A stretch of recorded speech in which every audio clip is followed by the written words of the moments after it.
I'm Ashwani. Hello, I'm waiting for EVR. EVR is known as your E.V. Ramakrishnan. So the last session today is by E.V. Ramakrishnan. E.V. Ramakrishnan is perhaps one of the most mature and most serious practitioners of the poetry in the country today. So I'm sure that you will enjoy today listening to EVR. And let me speak a little bit about EVR and EVR's work before EVR joins us in this conversation and also poetry reading. Good evening, EVR. Good evening, EVR, sir. Good evening. Good evening. Good evening. Yeah. So finally, we are here. EVR. I guess you know I'm an aging professor. You are my senior, and I'm learning at this stage the new technologies of communication. No, that's I learn from you. You are in the field. I'm thrown into the sea. I'm thrown into the sea. So I hope my poet friends are around and they're going to watch us. They're going to listen to our conversation. So most welcome, EVR. You are known as EVR. I'm sure people do remember your real name, E.V. Ramakrishnan. how you became EVR? Can you tell me? See, this is because the other day when I was talking to A.J. Thomas, so he said that EVR is like my elder brother, and he's perhaps the most sensational practitioner of poetry. You see, friends. So how you became EVR? Friends keep abbreviating your names. Sometimes they call me EV if they are very close, or EVR. And over a period of time, people. And once, I think, Dilip Menon, who is a historian, I had written. Yeah. And then he said, your letter arrived. I had a shock because he is a historian. He thought of E.V. Ramaswamy, who was a...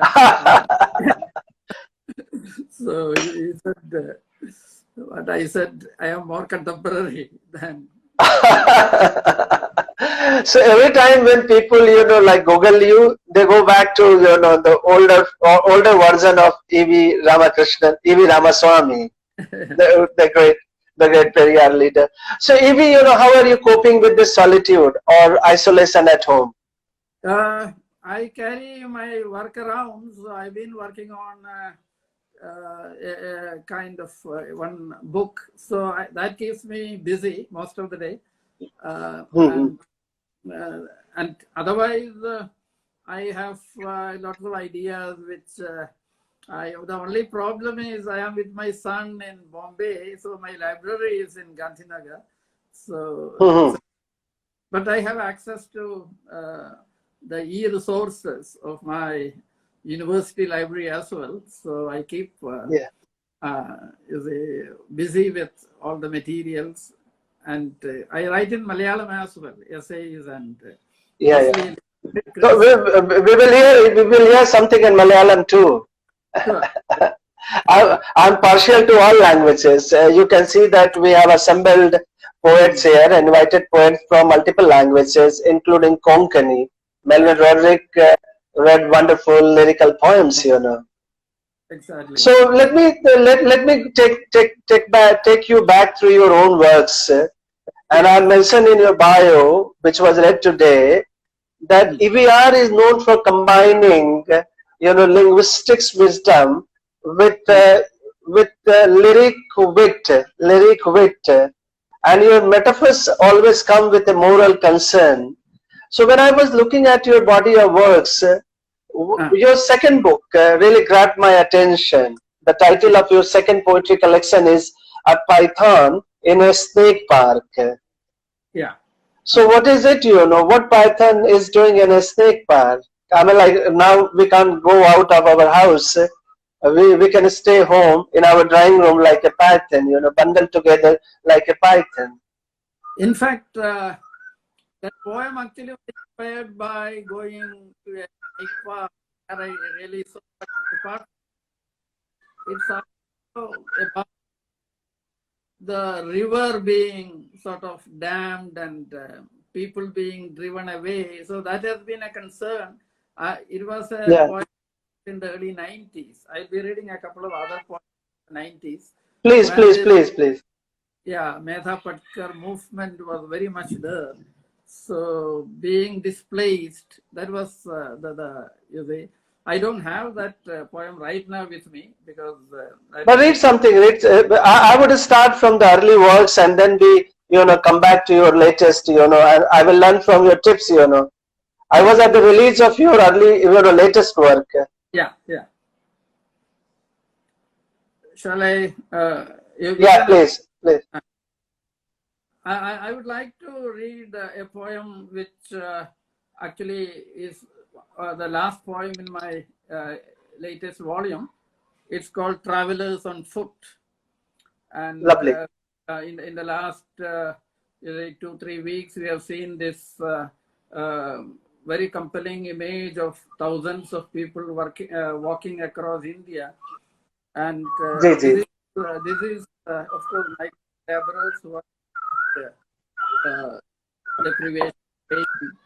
But apart from that, my story is about people who keep walking on foot, mostly pilgrims. This is something I've seen in Marathwada, in Maharashtra, in many parts of Maharashtra, Vaikhari movement, and in Gujarat. Yeah.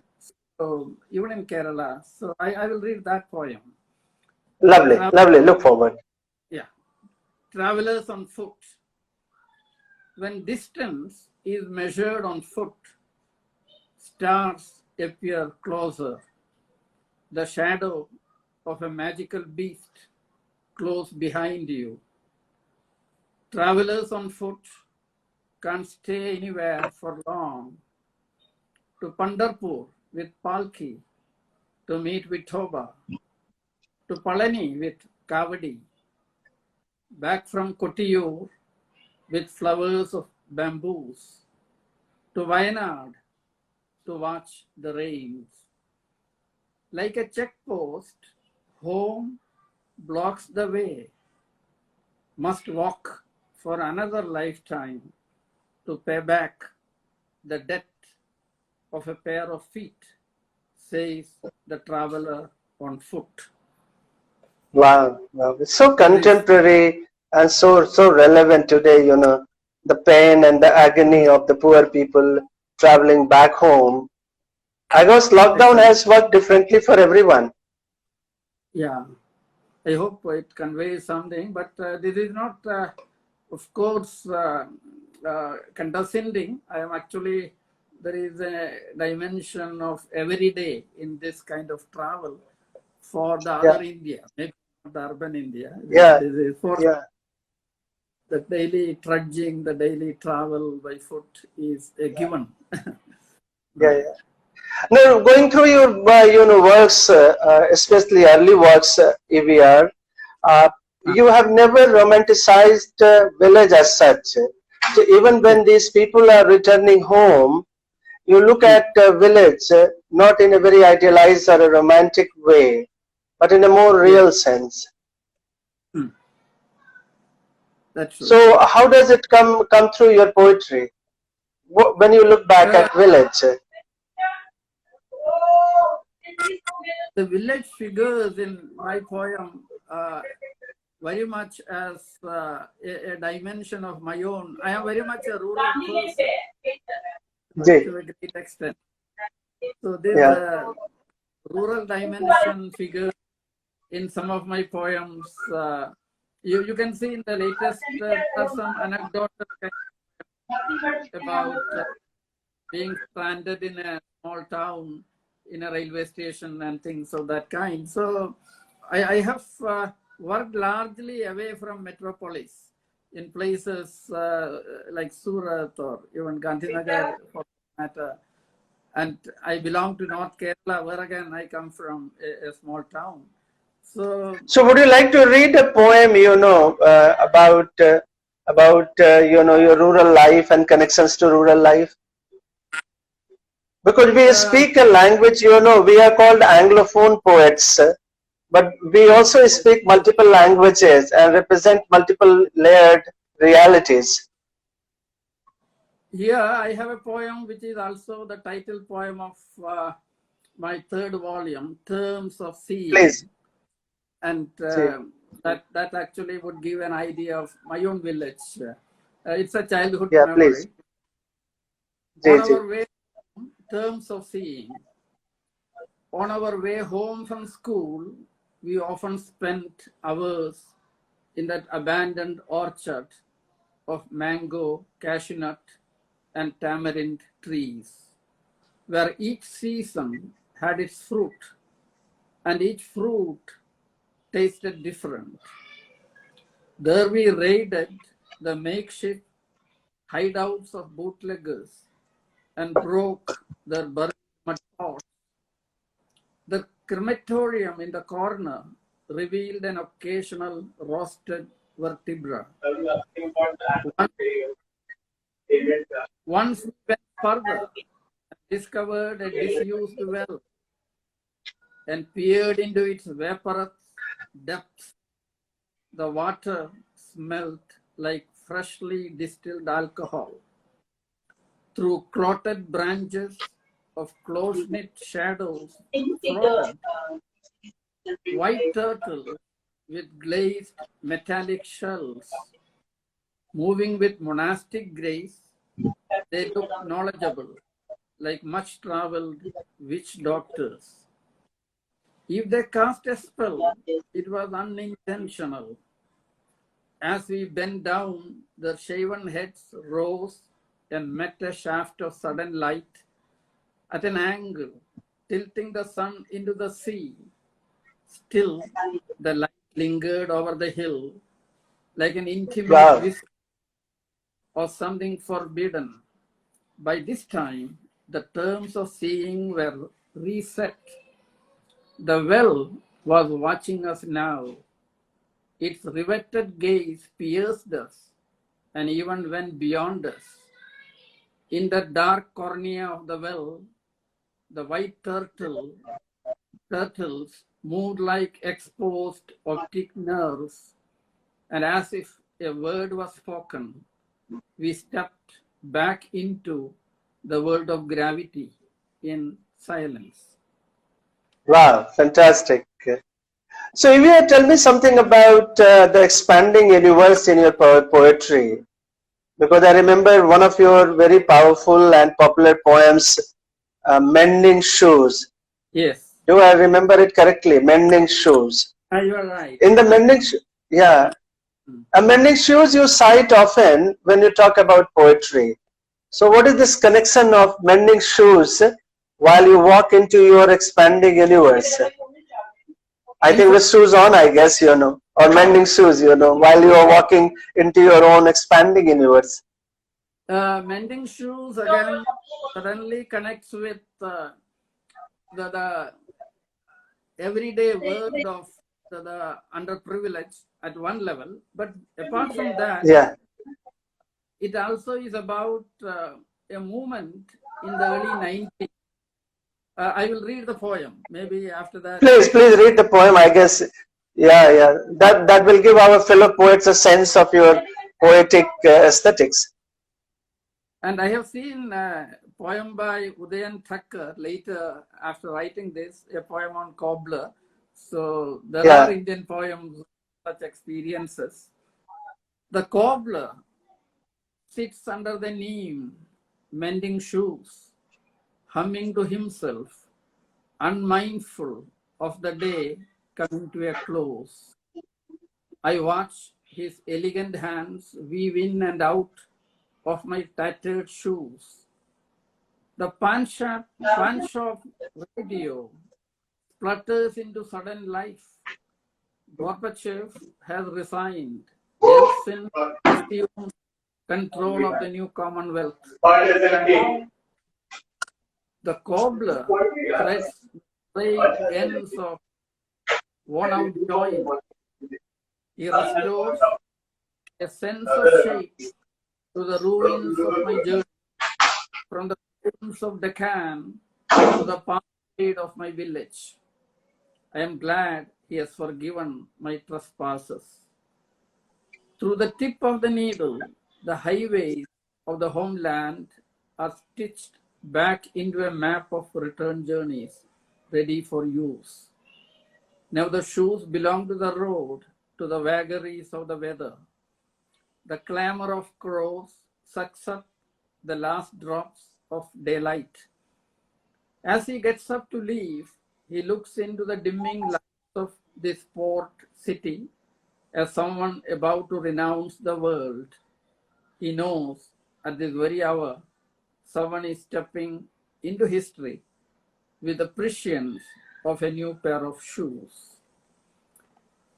Lovely, lovely. So yeah, in your poems, the idea of subaltern is very rooted, EVR. I don't make it Very obvious. Yeah, but I think there are moments of intersection. There is a limit to. I remember a comment from Sylvia Plath. She said, "You can't put a toothbrush in a poem. You can't bring you can't bring the concrete reality into the poem. Yeah. Only you can get at it." So there are ways in which you look at what actually is those intersections where Intersections. Between the inner and the outer, or between what's very personal and what's very public. So personal and political are together here. Yeah, I tried. You are a political poet, but you are not a screaming, shouting, political poet. In your quiet way, you are deeply political. I think that is one thing. I'll read a poem which, you see, I have lived in Surat during the plague experience. And yes. The plague was, it was preceded by a massive flood, and 90s are very unsettling. There were riots in early 90s, and in my poems, all these actually come together. So I have a poem. Yeah, I remember that plague, Surat plague. I was in Delhi. Yes, I was a young man teaching, and I remember it was very scary experience. Very, very scary. Isolation and the fear of other and So, in fact, this is a poem which doesn't speak of those things in public terms, but I hope it will convey what you are actually trying to mention. Please. Out of the blue. Yesterday's poem was never written. It was the day of the blue river in the city. Waters marched into lanes, painting them blue. Blue drum beats filled every house. The city was like an acetylene flame. Columns of steel and glass melted into blue. A buffalo with a snake on its back swam across the main road. Midway, it turned all blue. Everyone wore a blue mask and trembled in blue terror. Blue was the color of the night, blue the color of remembrance. Oblivion was a blue panther on the prowl. A blue rain had built walls around us, and we rose along with blue waters into what used to be the sky. That was when I knew it would be long before men and women learned to speak, found words for their thoughts, or knew how to make sense of each other's speech. It would be long before dictionaries came about and some sort of order of words emerged out of the blue. Yeah. Lovely. So, tell me something about your current works, EVR. Currently, I remember ever since you published your tips, the recent work, the fourth poetry volume. Yeah. You have been engaged with a very different kind of experience. poetic experience. Yeah. And then at the same time, you continue to suggest to us that poetry is not a linear experience. There are deviant ways of describing or transcribing, you call the banal, the everyday. Yeah. So In fact, what are the changes? What are the changes and what are the continuities in your poetry?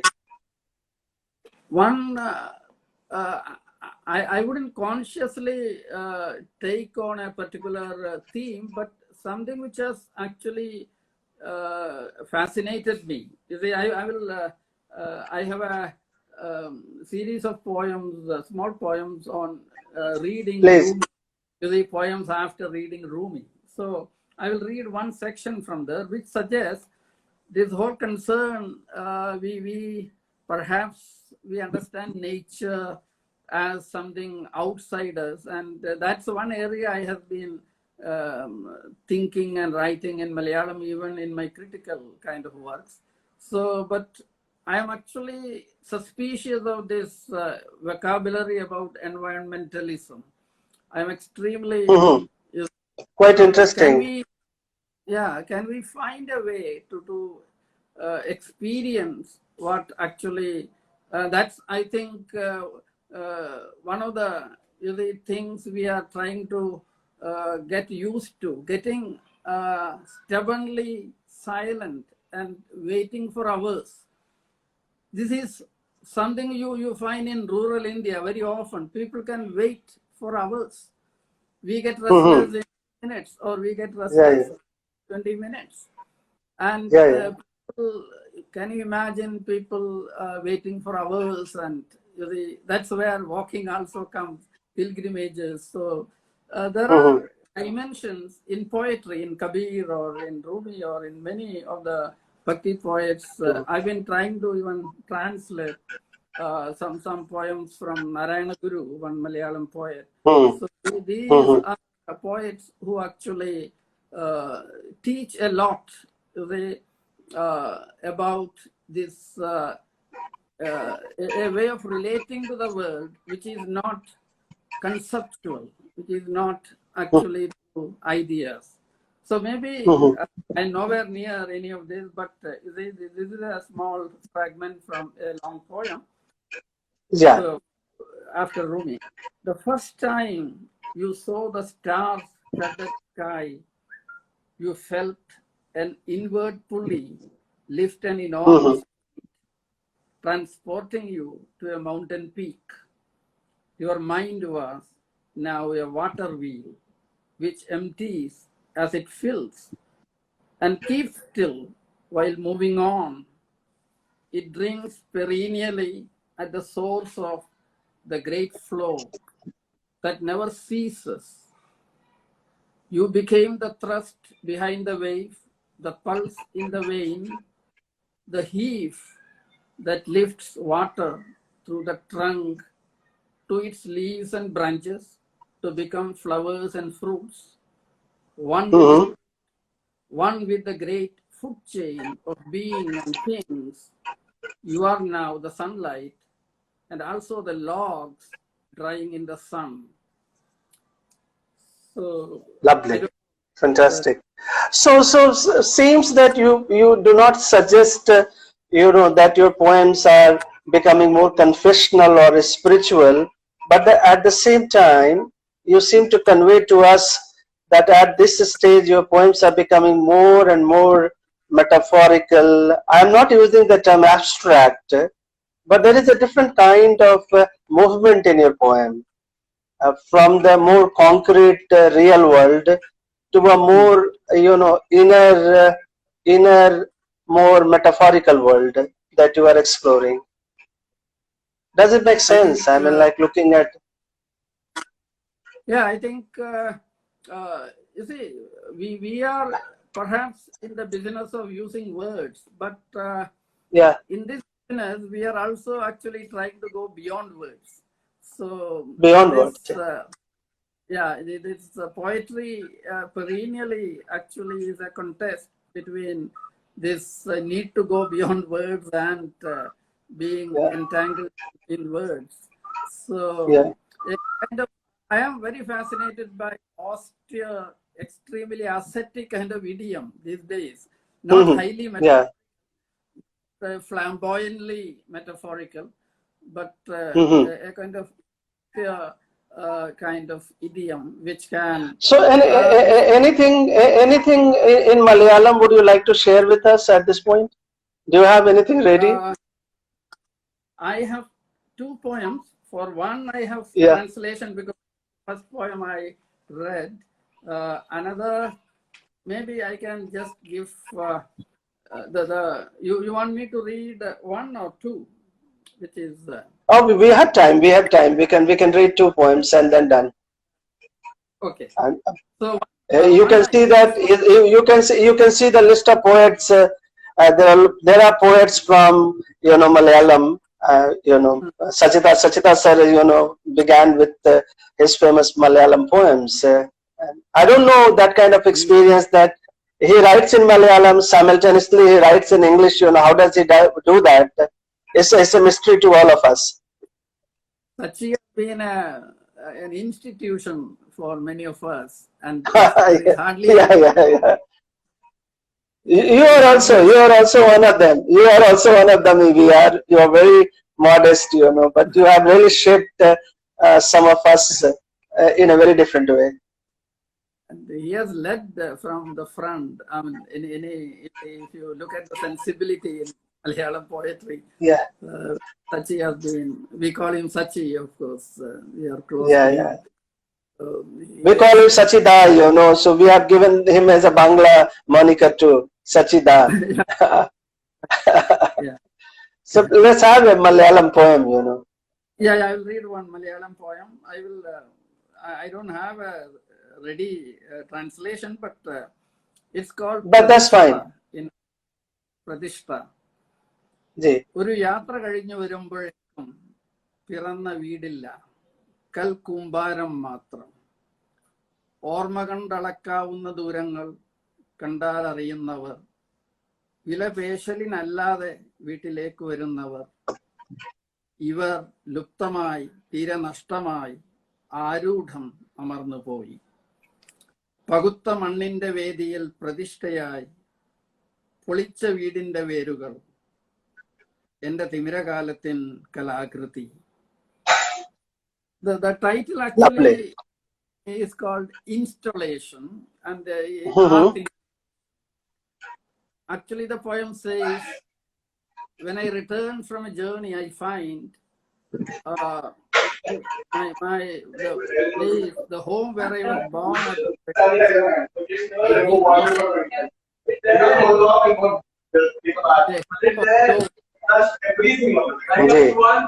And this transformation, measure of distance,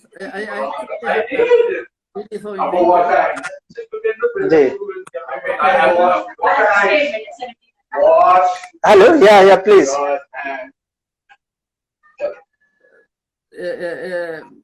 The measure of distance in memories, and those who actually relate to you, and those who come only for bargain. So I give a series of parallel metaphors to say that this loss of home also is happening, and a certain moral foundation itself breaks. So I find now the sprawling roots of a broken house on the ground, an installation that becomes my fading eye.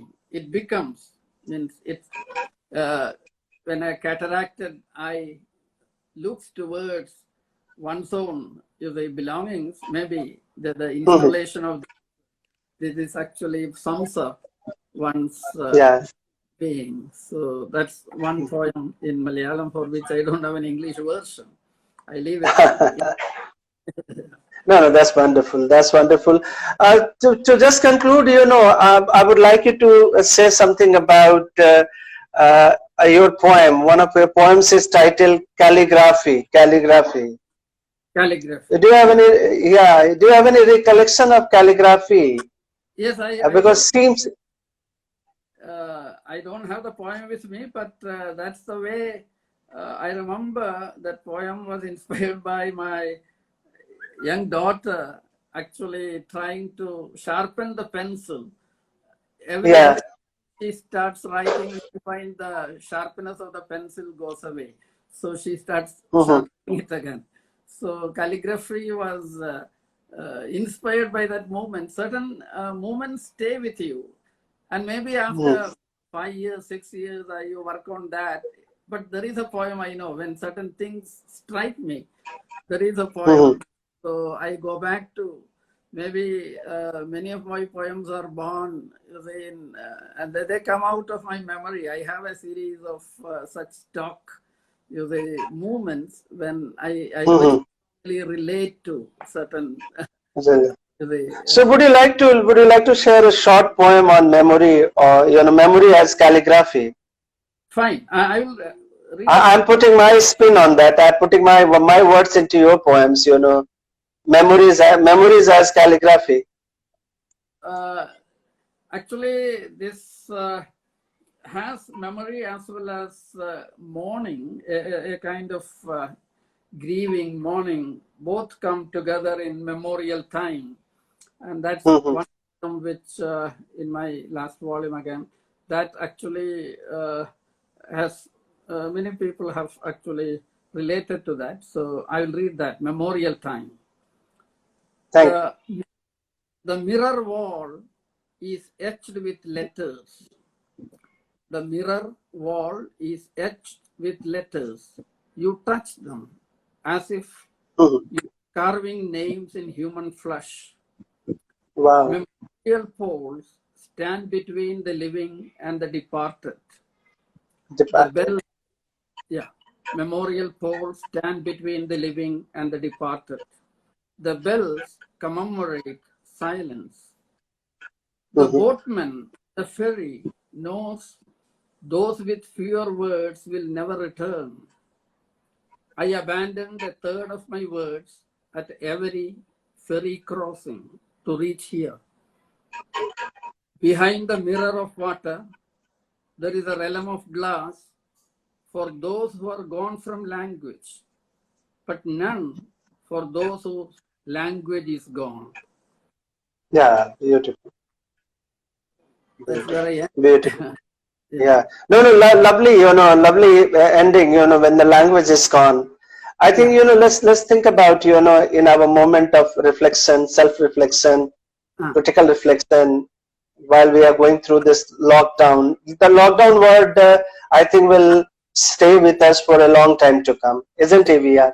Yeah, it's going to transform the way we relate to the world, transform the way we relate to each other, our own relationship. Each other. So perhaps perhaps we will find a new language. After this language is gone, if we are to conclude, using your words, we will have to find a new language to connect to each other.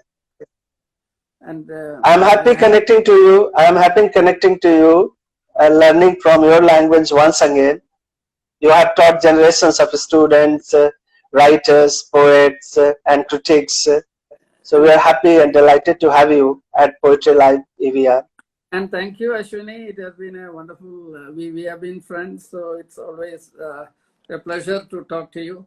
But Mansi, who has been very helpful, and Kitab Khana, who has been very generous for always forum for poets. And this is this virtual forum in these trying times, in these times of great, challenge. I think we can't thank them enough. That is why we need a new language of poetry also. So perhaps when the crisis is gone and we are back to normal, we will again assemble at Kitab Khana in a real physical sweating sense. Definitely. I do hope we will have many more poems with greater, with less morbidity and with less foreboding. Thank you very much. Thank you very much, EVR. Thank you, and look forward to hearing you again. Thank you very much, sir. My pleasure, sir. Thank you. Thank you all. Thank you, the listeners.